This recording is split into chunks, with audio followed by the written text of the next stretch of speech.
Hi everyone, welcome back to Actual English. I'm Jennifer Clyde.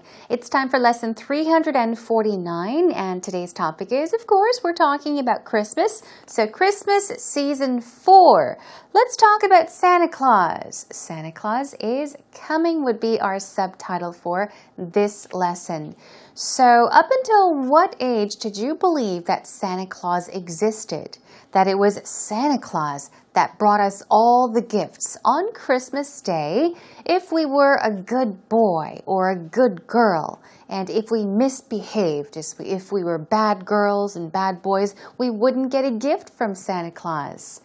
You know, I think Santa Claus adds a lot of fun to Christmas and Christmas gifts. Just the holiday spirit. When I was little, I think I believed that Santa Claus existed up until I was maybe in 3rd grade. I think I found out pretty fast at an early age that Santa Claus did not really exist. Well, okay. Think about that while we take you into today's lesson. Let's begin with actual talk.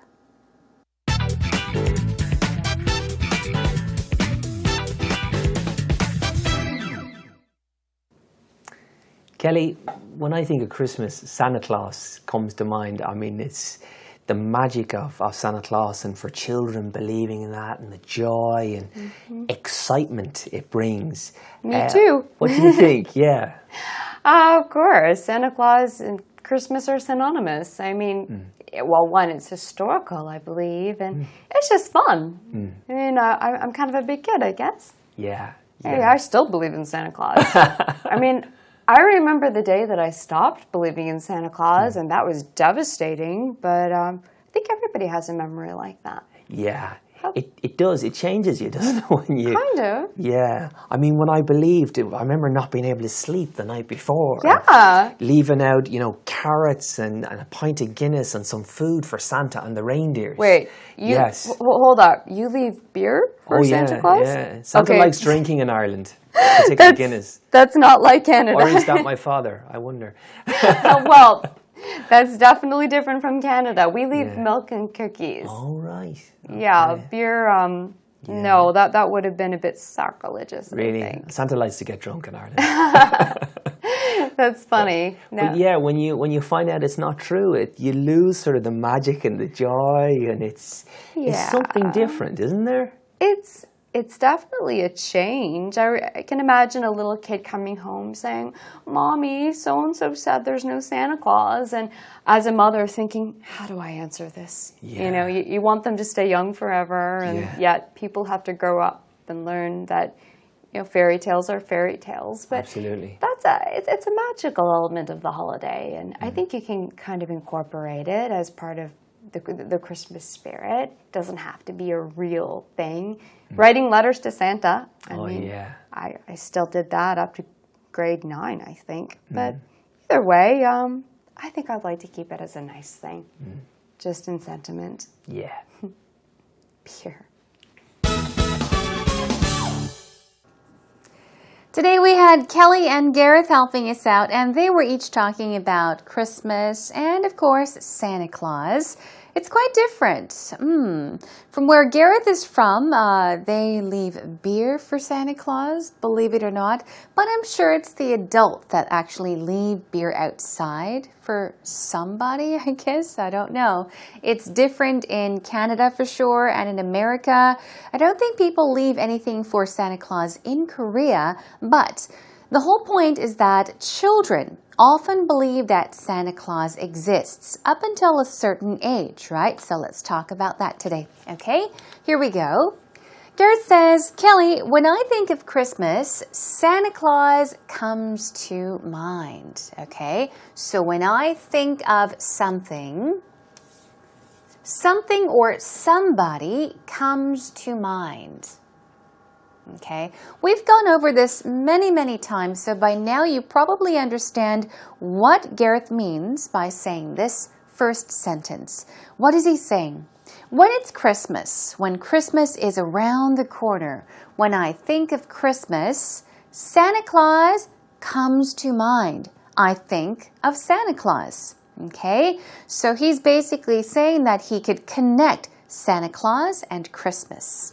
It's the magic of Santa Claus, and for children, believing in that and the joy and excitement it brings. So what is Christmas all about? Let's take a look. Christmas is all about Santa Claus and, of course, children believing in something. Believing that Santa Claus does exist. So believing in that, so believing in Santa Claus, it's also about the joy and the excitement it brings with it. We're talking about the Christmas holiday season. Now, Kelly says, me too. Of course, Santa Claus and Christmas are synonymous. Here is a vocab word for today. When we take a look at each lesson's vocab words, okay, we have the vocab word, the pronunciation guide, and then following that we have SYN. That's, of course, short for synonym or synonyms. But here, very similar to synonym, we're saying that something is or some things are synonymous. Synonymous, meaning that these two have the same meaning or similar meanings. She says Santa Claus and Christmas are synonymous. They have very similar meanings. They're closely related. Well, one, she says, for one thing, it is historical and it's just fun. Okay. If you say that something is historical, you're saying that it somehow relates to history. Okay? Something that relates to history would be historical. You might even hear historic. Very similar. People often get historical and historic confused. There is a slight difference in meaning. Historical with an AL at the end means that it pertains to, relates to the past, to history. But if you say historic, of course, it relates to the past, thus history, but it also means that something or someone played a very important role, okay, related to history. So there's importance added to that meaning. Anyhow, she's saying that for one, it is historical and it's just fun. I still believe in Santa Claus. Here we go. Let's take a look at to believe in something or someone in this case. She says that she still believes in Santa Claus. Now, if you believe somebody or believe somebody's story, you are saying that it makes sense.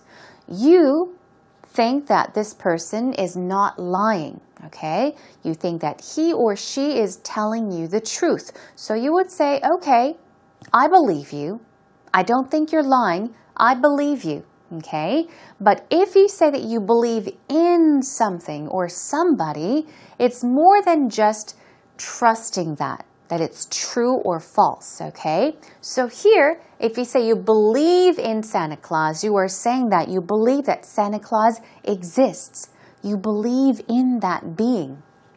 I remember the day that I stopped believing in Santa Claus. And that was devastating, okay? Something that's devastating causes severe shock. Grief even, okay? So she's saying, oh, it was very shocking. It was devastating. When I found out that Santa Claus was not real, okay? When she stopped believing in Santa Claus, it was devastating. But I think everybody has a memory like that. Yes, I think we all do. Garrett says, yeah, it changes you, doesn't it? When I believed it or believed in it, we're talking about Santa Claus, I remember not being able to sleep the night before. Leaving out carrots and a pint of Guinness and some food for Santa and the reindeer. Okay, let's take a look at what he used to do, okay? Perhaps for Christmas, for Santa Claus and the reindeer. What did he do? He left out. Okay, he remembers leaving out carrots. So he would put carrots outside the door. What else? A pint of beer and some food for Santa and the reindeer. Now, deer often, we do not add an S, okay? So the same goes for reindeer as well. the proper way to say reindeer would be reindeer, even in the plural form. There are 5 reindeer outside. There are 3 deer outside, okay? You would not normally add an S, so keep that in mind. Now, Kelly says, wait, hold up. Hold up. Here we have a pattern. Hold up. What does that mean? Of course, you can hold something up. Let's say, for example, we have this remote. If I hold this remote up, I would be holding it up. I'm holding the remote up, okay, up like this, so that everybody could see it. But hold up in this case, it has a different meaning. When you say hold up, it means wait a minute, hold up. So she says, wait, hold up, because she does not quite understand what Gareth is saying. She says, you leave beer for Santa Claus? Oh yeah, Santa likes drinking in Ireland. Okay, so this is what they do traditionally in Ireland, leaving out beer and carrots and food for Santa Claus. Okay, and particularly, they do leave out a certain brand like Guinness. Or, is that my father? I wonder. Okay. Oh well, that's definitely different from Canada. Okay, now she's going to talk about how things are done in Canada on Christmas. She says, we leave milk and cookies. So they leave milk and cookies for Santa Claus. And she says, beer, bringing it up as a question. No, that would have been a bit sacrilegious, I think. Now, she talks about beer, and then she says, that would have been a bit sacrilegious. Now, sacrilegious probably is a new word for many of you, okay? But have you heard of this word religious? Religious, okay? There are religions. A person can be religious. You could also be sacrilegious. So, if you behave in a sacrilegious way, it means that you are showing disrespect for something that is considered holy, or you're showing disrespect for something that people think should be respected. So, a very simple synonym would be sinful, okay? You're showing disrespect towards something very holy, or something or someone that should be respected. That's why she's saying sacrilegious. Anyhow, Gareth, he's just saying, hey, why not? Santa likes to get drunk in Ireland, okay? Once again, this is what it's like in Ireland. That's funny. They laugh it over, and Gareth says, but yeah, when you find out, when you discover it's not true meaning that Santa Claus does not really exist, you lose the magic. You kind of lose hope, right? You lose the magic and joy, and there's something different, isn't there? It feels very different once you find out that Christmas and Santa Claus, or Santa Claus is not real. It's definitely a change. I can imagine a little kid coming home saying, Mommy, so-and-so said there's no Santa Claus. And as a mother thinking, how do I answer this? So this is just an example she's given. She says, you know what? Imagine, what if a kid, a little boy or little girl, a child, comes home and says to Mommy, Mommy, so-and-so said there's no Santa Claus. Okay, let's take a look at so-and-so. What's so-and-so? Okay, so-and-so, we would usually use in a situation where we are referring to a person that doesn't have a name. Someone that's anonymous, somebody we don't know or someone we don't know the name of. So-and-so is a person. We're just not giving him or her a name, okay? Mommy, so-and-so, somebody said there's no Santa Claus. And then as a mom, mothers could think to themselves, oh no, my child just said this. Who told my child this? How do I answer this? Okay, this is what moms and dads could wonder. You want them to stay young forever, and yet people have to grow up, become adults, and learn that fairy tales are fairy tales. What is a fairy tale? Very simple. Fairy tales are stories usually aimed for children with, let's see, fairies and strange creatures, goblins, things like that. Those are fairy tales. But it's a magical element of the holiday. And then she says, and I think you can incorporate it as part of the Christmas spirit. Incorporate something as part of the Christmas spirit, the Christmas environment, the energy, okay? But incorporate means what? Simply put, incorporate means to kind of blend together, merge, combine, make one, okay? Make a few things into one whole, combine, blend. So she says you can incorporate it as part of the Christmas spirit. Okay, and then let's move on. It doesn't have to be a real thing. It does not have to be a real thing. It can be fake. She says, writing letters to Santa. Okay, I still did that after grade 9, meaning 9th grade. But either way, she says, I think I'd like to keep it as a nice thing just in sentiment. Just in sentiment basically is like a mental feeling, you know, that feeling we feel, emotion perhaps. So they both seem to agree. You know, although we know that Santa Claus does not really exist, somehow we still kind of hope that Santa Claus is somewhere watching us from somewhere, right? Okay, so with all of this in mind, let's take a listen to the conversation one more time. Kelly, when I think of Christmas, Santa Claus comes to mind. I mean, it's the magic of Santa Claus and for children believing in that and the joy and excitement it brings. Me too. What do you think? Yeah.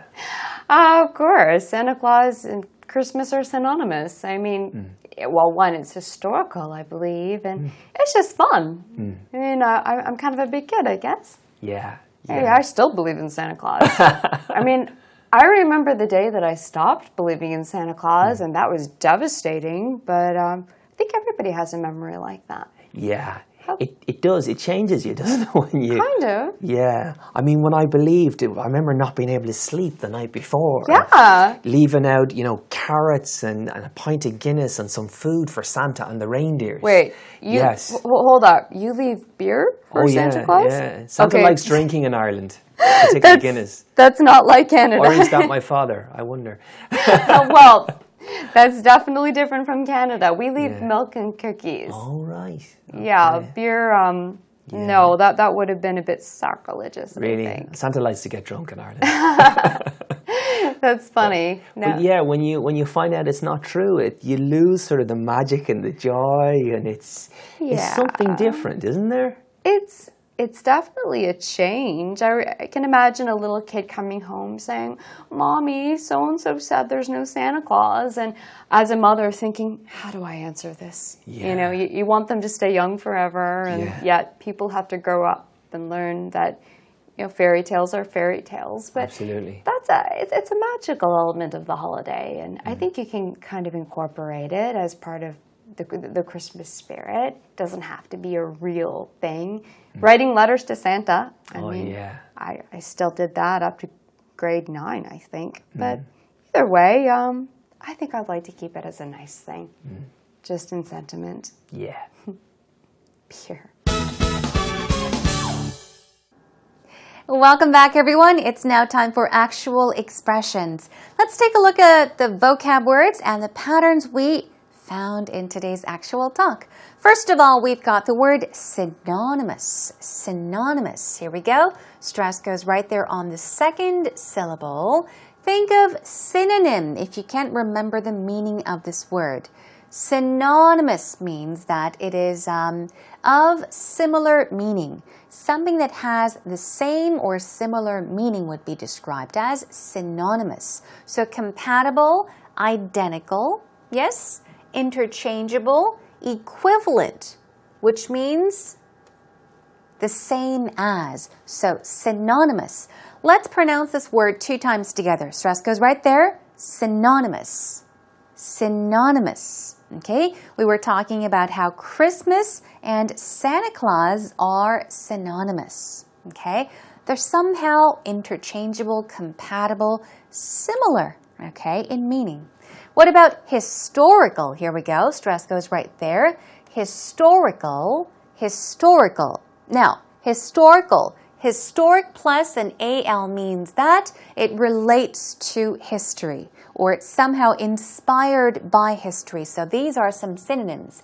Ancient, classical. Okay, chronicled is another one. Moving on, devastating. We've gone over this word many, many times. Shocking, okay? Shattering, traumatic is a good synonym, okay? Something that causes severe shock, even grief. What about sacrilegious? Here we go. A new word for most of us. Sacrilegious. Sacrilegious. Stress goes right there. And some synonyms are blasphemous, sinful, as I told you. Something like a behavior. It's when you show disrespect towards something that should be respected or towards something that people normally think should be respected. Okay? Let's move on. Incorporate, quickly. Incorporate means to absorb. Blend, as I told you, kind of combine. And sentiment is very similar to feeling, attitude, view, thought, even emotion. All right, let's move on. We've got two patterns for you today. If you tell somebody, hey, hold up, it means, hey, wait a minute, right? Okay. Hold up, you're moving to Germany. Okay, hold up, you're moving to Germany. So in this case, you're saying, oh, wait a minute. Say that again. What did you just say? Hold up, you're moving to Germany. Okay. You can also say, hold up. I'm not as fast a runner as you. I can't run as fast as you. I'm running out of breath. Hey, hold up. It means wait for me in that case. So hold up can be used in these two different situations. Let's take a look at one more. So and so. Now this would be when you're referring to somebody that does not have a name or you don't know the name or the name isn't really important. Just somebody in general. So and so. In other words, somebody told me that you may get a promotion this month. So-and-so told me that you may get a promotion this month. This means you either don't know the name of the person or the name of that person is not very important. Think of it as somebody, okay? Job well done. Practice more on your own.